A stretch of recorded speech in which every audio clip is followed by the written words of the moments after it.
combination therapy with lenvatinib and TAC. That's the first one, right? You are the group. You are the member of the group, so you can show the data.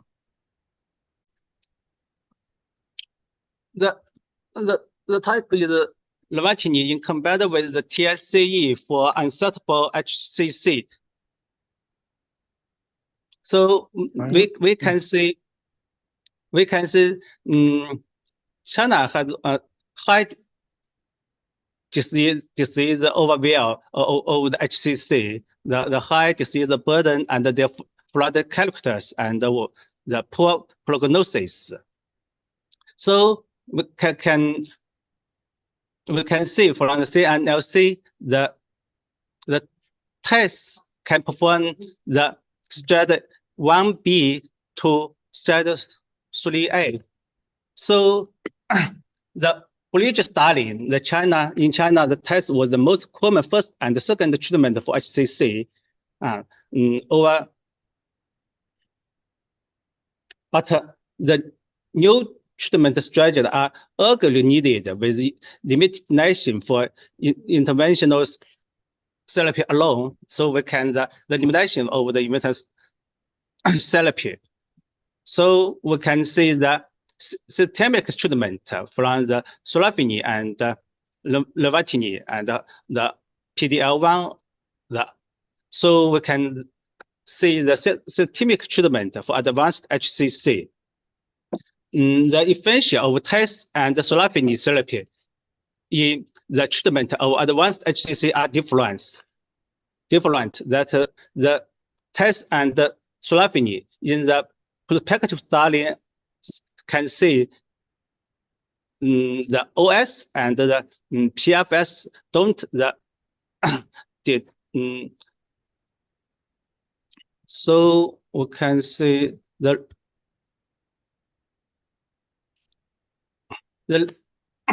lenvatinib from the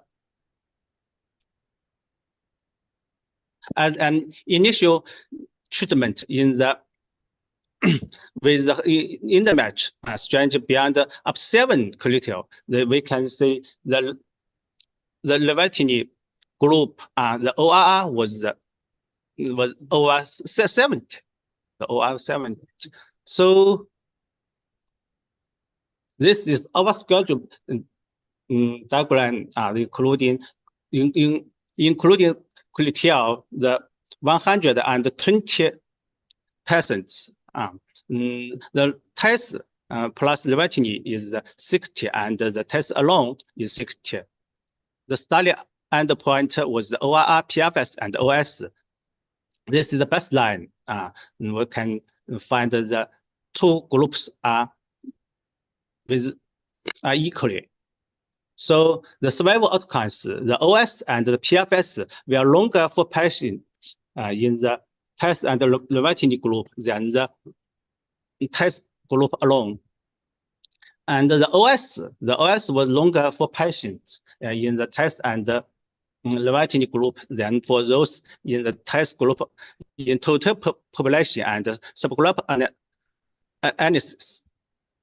So the survival outcomes, the PFS was longer for patients in the TACE and the lenvatinib group than for those in the TACE group, and we can, so the tumor response according to the ambulatory criteria, the OR in the TACE and the lenvatinib group was 68, and the TACE alone was 31. So the liver function, most patients maintained their liver function and at the first follow-up in the TACE and the lenvatinib group and the TACE group. And biomarkers, the FP and the DCP levels were significantly decreased after treatment in most patients in both groups.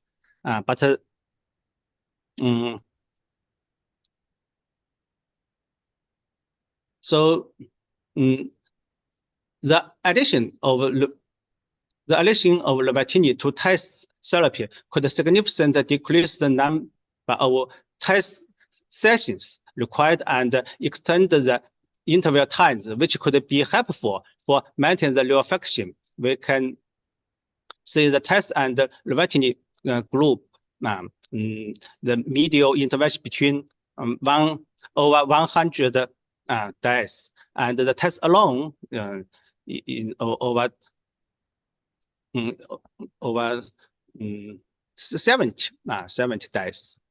So safety, manageable safety proven for unsuitable HCC in both groups, and in the most common AEs are all grades in the test and the Revetini groups were decreased albumin and hypertensions, and the decreased platelet count. In addition, the most common grade 3 and 4 AEs were hypertensions. Conclusion, our study suggested combination treatment with test and Revetini offers a superior trend for prolonging the survival of patients with unsuitable HCC compared with test alone. The addition of Revetini to test therapy could significantly decrease the number of test sessions required and extend the interval times, which could be helpful for maintaining liver function. The combination treatment had an acceptable safety profile without unexpected safety signals, and the Revetini plus test may repeated represent a potential treatment or option for patients for unsuitable HCC. The efficacy of the combination treatment should be validated in prospective study with a large sample size. Now, the further confirmation of efficacy and safety in phase 3 RCT studies and the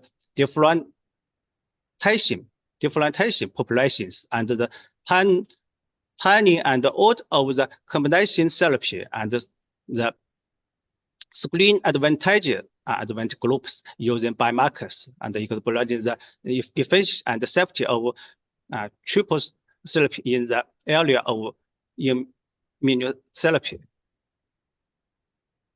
So this is the tactics L. So we can see the tactics L test and the Revetini phase 2 studies. The ongoing phase 3 studies of systemic treatment for intermediate HCC and launch study. Okay, in advanced stage settings, the ongoing phase 2 and phase 3 studies for systemic treatment for advanced HCC. So thank all team members of Department 2 of Intervention Radiology, EHBH, and thank the reviewers for their valuable comments and suggestions, and thank you MSD China for its fund assistance. Oh, thank you. Well, thank you very much, Dr. Zhai. This is one of the earlier study about the combinations. It's coming as a common practice in real world. Great, wonderful papers published in 2021. So you might have accumulated a lot of data now after that. How many cases you've done combination therapies in your daily clinical practice? You've done more than hundreds, several hundreds already. How's the results? Could you understand me? Omata, I'm supposed to be the moderator of your talk. Could you hear me? If you can hear me, could you raise your hand?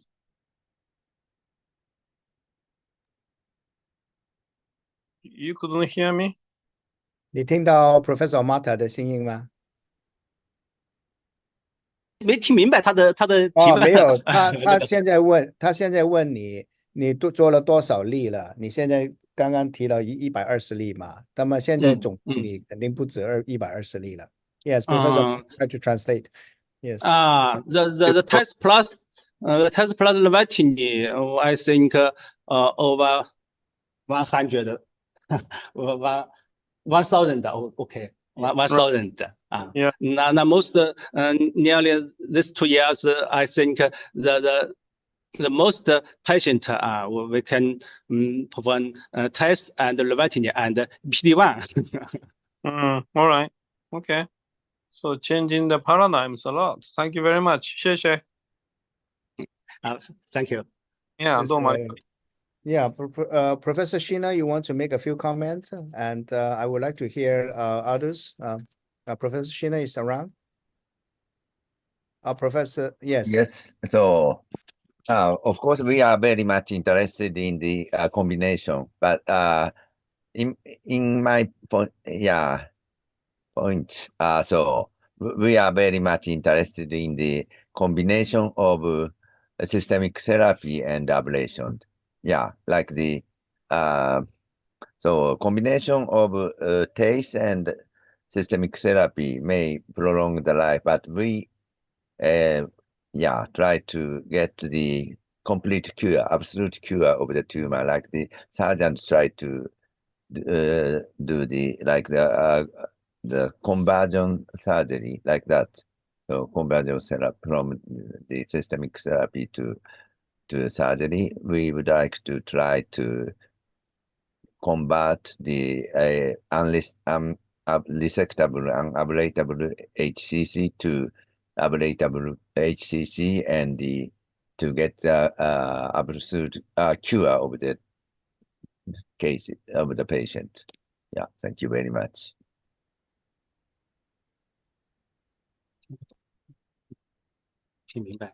Any comments from the floor? Yes. Yes, Professor Law. Hello. Yes, may I give some comments? Yes, please go ahead. Yes, it is a very interesting retrospective trial, and from the result we can see, and the overall survival, and on BCLC-B, the patients, these two groups, there are significant differences. But on BCLC-C, there's no any difference. So maybe, I think maybe in future for BCLC-B, the patients, except besides the TACE or interventional therapy, we should add systemic therapy. But for BCLC-C patients, maybe the systemic therapy is not the first choice. Maybe TACE better than systemic therapy.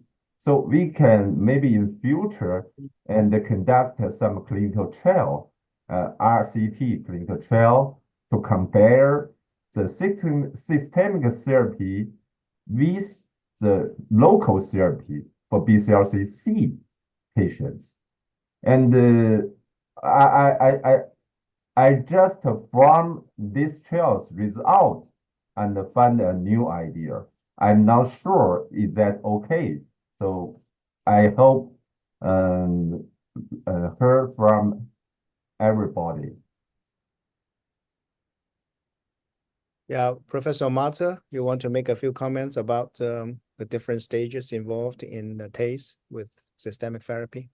But this systemic therapy is oral TKI, not to talk about the other systemic therapy, which is the immune checkpoint inhibitors. Well, child C is a big challenge for everybody. So I think have to be safe and have to show the prolongation of life. So I think we have to be very careful about because that's very unique. So for our hepatology people, so maybe not just a single drug, but combined with some others. And one thing I can I can say now is the interesting part is that we are now conducting ad hoc studies and then having the more than 4,000 enrollment registrations. And if you adjust by BCLC staging, ABC, then there is no difference from country to countries. So I think we can discuss about the treatment effect by the same template, I mean, on the same platforms. It's amazingly the same. The only difference is, in the country like Japan has very small size tumors more. Therefore, if you take a look at the hepatocellular carcinoma as a whole, looks like the Japanese data is better. But if we are just like DCLCC, there is no difference from country to countries. So we are on the same grounds to talk about the results on the overall survival. So that's one thing I can notice.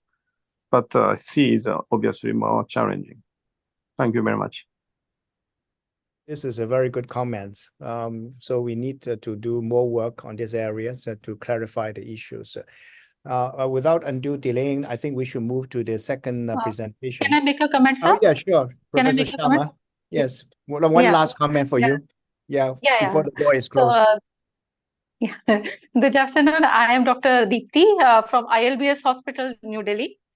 So, like in this patient, if we are talking about the BCLCB, then yes, TACE or any ablative therapy if the tumor size is less than 3 or 5 centimeter is a better option. But yes, if it is a BLCC with portal vein tumor thrombosis, then as such, the guidelines says it's the systemic therapy is the treatment of choice. But what we have seen in our system also, that any loco-regional therapy in the form of TACE or radiation therapy followed by systemic therapy results in better overall survival and progression-free survival.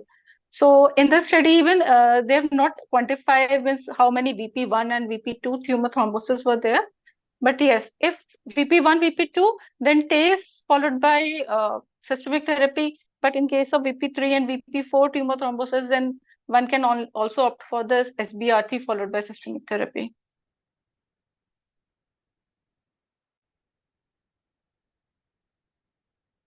Yeah, thank you Hello. for the comment. Any further comments from the floor? Okay. If not, we move to the next presentations, and the next ones will be dual targeting of PDL1 and PDL2 by the PCD1B AS1 while sponging HSI MRI 194 5P induces immunosuppressions in hepatocellular carcinoma. This piece of work was again performed in the Shanghai Eastern Hepatobiliary Surgery Hospitals by the same group. So we have two papers from the same hospitals. And I think Professor Bin Wu is going to give a presentation which is pre-recorded. So Ishumi, can you upload the video? Ishumi? Thank you. Good afternoon, professors. It's our great honor to participate in this episode virtual e-learning seminar series organized by Hepatology Web Needle. Our speech theme is an article about dual targeting of PDL1 and PDL2 by PCD1B-S1 via sponging human microRNA 194 5P induces immunosuppression in hepatocellular carcinoma, published 3 years ago in the Hepatology International. As we know, HCC is the most common type of primary liver cancer in adults. As poor outcomes of surgery, radiotherapy, chemotherapy, and target therapy, immunotherapy brings new hope for cancer treatment. Since 1909, the basic theory of tumor immunotherapy has been improved. The goal of the drug is to either increase immunostimulation or decrease immunosuppression, pushing the immune system past this equilibrium point where T cells reactive into attack. Immune checkpoints are protective molecules in the immune system. Tumor cells can promote the growth of tumor cells by overexpressing immune checkpoint molecules, inhibit the human immune system response, and escaping human immunosurveillance and killing. PD1 belongs to a broad protein family. As shown in the figure, some members of this family play a role in stimulating T cell activity.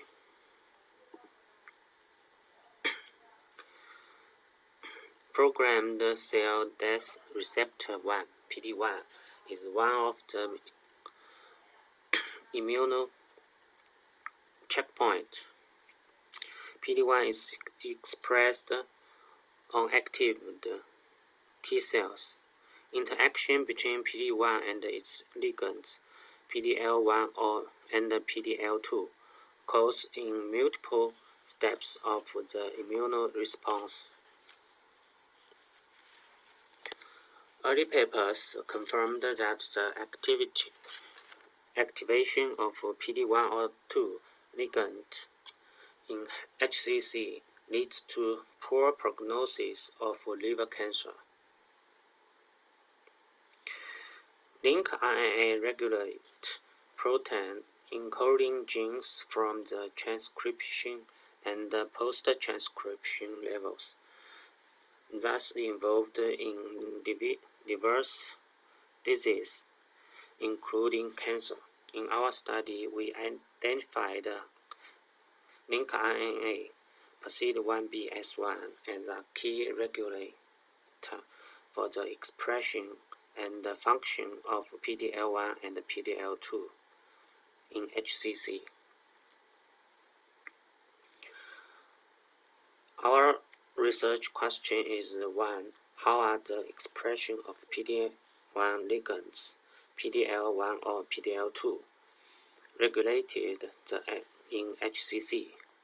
And 2 is how is the regulation of PD1 ligand, PDL1 or PDL2, involved in immune inhibition in HCC? As our result, we found the scatter plot showing the positive correlation between PDL1 and PDL2 in tumor tissue from TCGA dataset.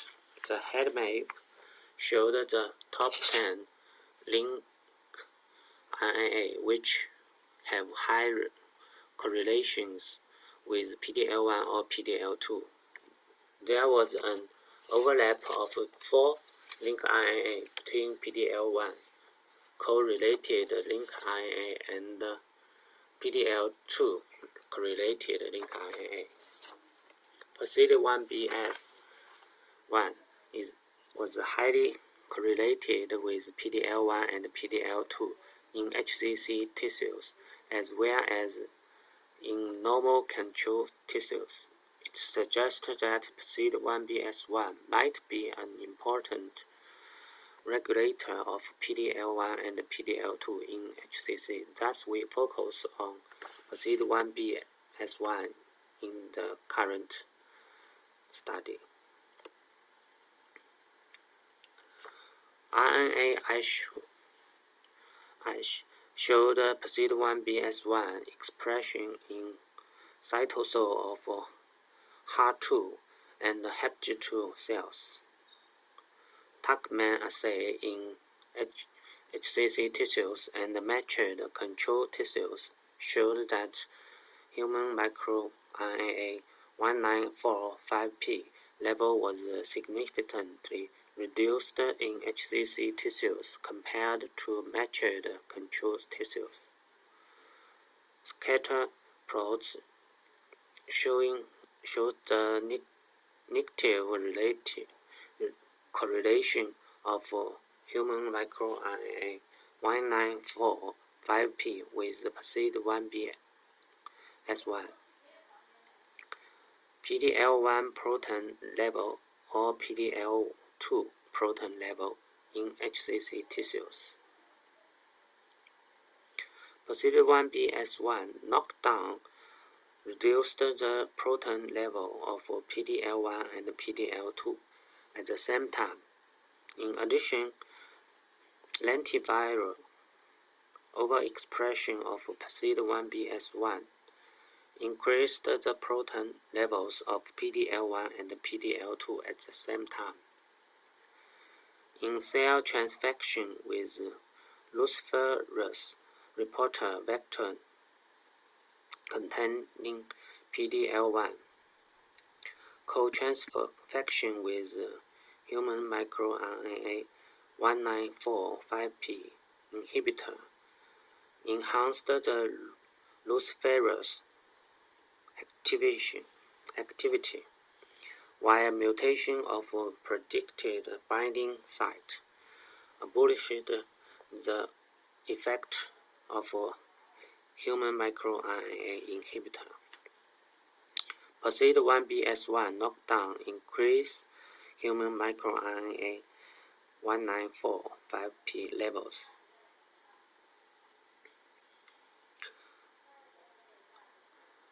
Isolated exons from HEPG2 cells was purified, and the results showed that the green fluorescent dye labeled exosomes were located in the cytosol of HER2 and HEPG2 cells. TACBAN assay showing PSID1BS1 levels in exomes divided from HEPG2 cells after PSID1BS1 knockdown.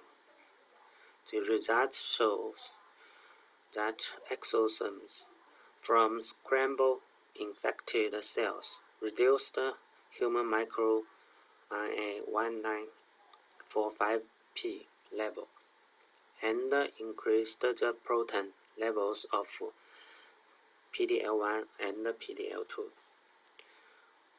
It suggests that blood exosome PSID1BS1 might be a non-invasive biomarker to monitor PDL's expression in HCC patients. Co-culture with HCC cells overexpress PSID1BS1 increased early apoptotic T cells, while co-incubation with PD-L1 and PD-L2 blocking antibodies eliminated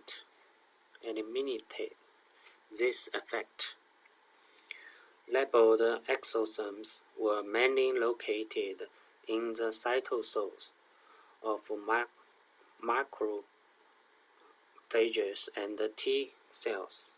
Exosomes from scramble-infected HCC cells activated capsule activity in macrophages and T cells, while exosomes from PSID1BS1 knockdown HCC cells had no such effect.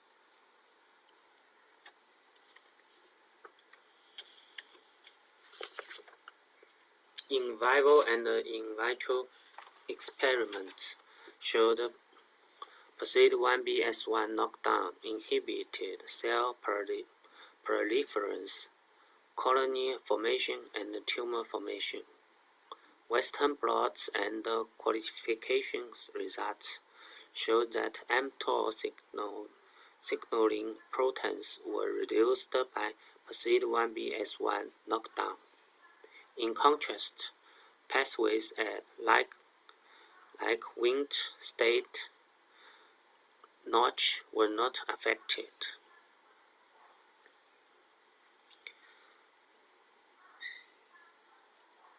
As our conclusion, our research showed that PSID1BS1 link RNA is a key regulator of the PD-L1 or PD-L2 expression and function in HCC.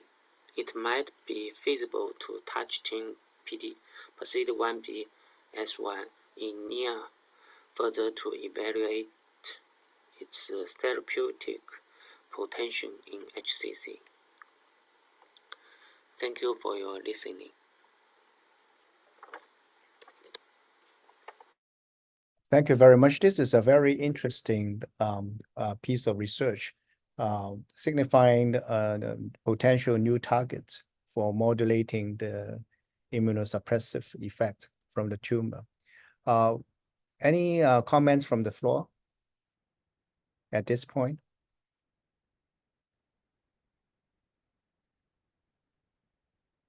Professor Mata is here? Or the Professor Dogmacy?